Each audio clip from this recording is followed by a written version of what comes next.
السلام علیکم، کیسے ہیں آپ سب؟ امید کرتی ہوں آپ سب خیریت سے ہوں گے۔ آج کی ہماری کہانی ہے تنہائی کا حل۔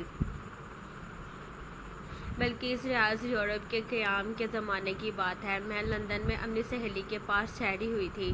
ایک روز مجھ سے کہنے لگی کہ آؤ تمہیں جنگل کی سیر کرواتی ہوں۔ جنگل میں نہ بابا، مجھے وہاں جاتے ہوئے ڈر لگتا ہے۔ ڈرنے کی بات تھوڑی ہے، میں تمہیں اپنی آنٹی سے ملواؤں گی۔ آنٹی؟ میں نے حیرت سے پوچھا۔ ہاں، وہ جنگل میں رہتی ہیں۔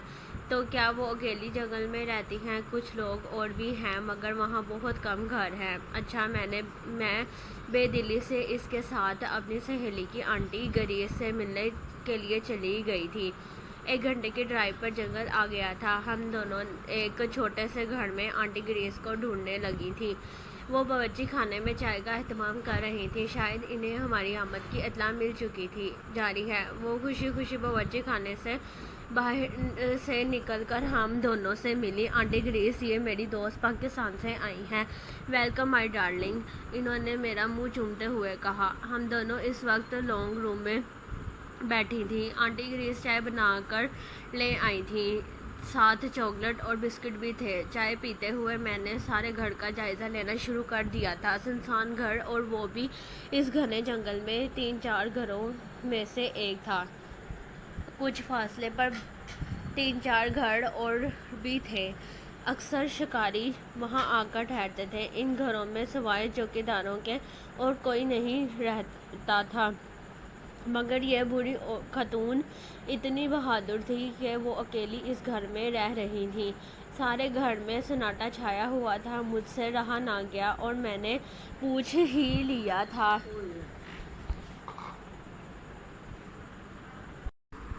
آنٹی، آپ اکیلی اس گھر میں رہتی ہیں؟ بچے نہیں ہیں کیا؟ بچے 2 ہیں۔ اچھا، تو کدھر ہیں؟ ان کی شادیاں ہو چکی ہیں، اپنے اپنے گھروں میں مصروف ہیں، کبھی کبھار آ جاتے ہیں۔ میں اس وقت بہت خوفزدہ ہو رہی تھی تو ان سے پوچھ بیٹھی تھی، آنٹی آپ کو اکیلے گھر میں ڈر نہیں لگتا؟ میرا مطلب یہ ہے کہ شہر میں گھر ہوتا تو اکیلے رہنے میں کوئی قباحت نہیں تھی، مگر یوں اکیلے رہنا تو بہت ہی مشکل ہے۔ میں اکیلی تو نہیں رہتی ہوں، بہت سے لوگ میرے ساتھ رہتے ہیں۔ چائے پینے کے بعد وہ ہمیں برآمدے میں لے گئی تھیں۔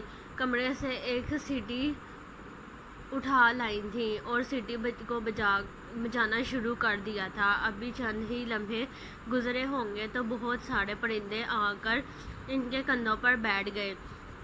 رنگا رنگ خوبصورت پرندے تھے۔ وہ مسکرائیں اور بتانے لگیں یہ میرے ساتھی ہیں، میرے ساتھ کھانا کھاتے ہیں، میں ان سے باتیں کرتی ہوں۔ دیکھا ڈھیر سارے بچے ہیں، اور ایک پرندے کے منہ کو چومتے ہوئے بتا رہی تھی۔ میں حیرانی سے آنٹی گریس کو دیکھ رہی تھی جو ان پرندوں کے ساتھ خوش و خرم دکھائی دے رہی تھی۔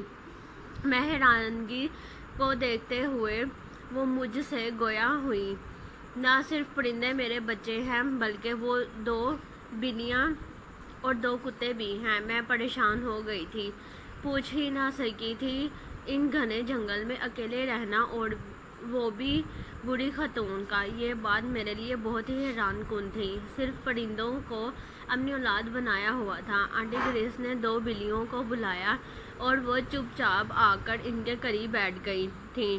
کتے اس وقت کہیں گھوم پھر رہے تھے۔ آنٹی، یہ جانور یعنی کتے اور بلیاں آپس میں لڑائی نہیں کرتے، میری بات کا جواب دیتے ہوئے بتانے لگیں۔ پہل تو ان کی لڑائیاں ہوتی تھیں، مگر میں نے ان کی تربیت کرنے میں بڑی محنت صرف کی ہے۔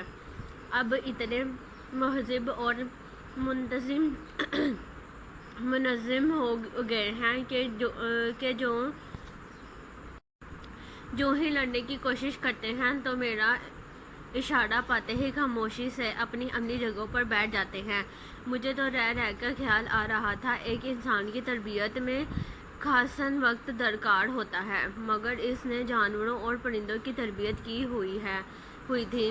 اس بہادر خاتون نے اپنی تنہائی کا حل ڈھونڈ لیا تھا۔ وہ پرندوں، بلیوں اور کتوں کے ساتھ بہت خوش تھی، اور ایک ہم جو انسانوں کے ساتھ خوش نہیں رہ سکتے۔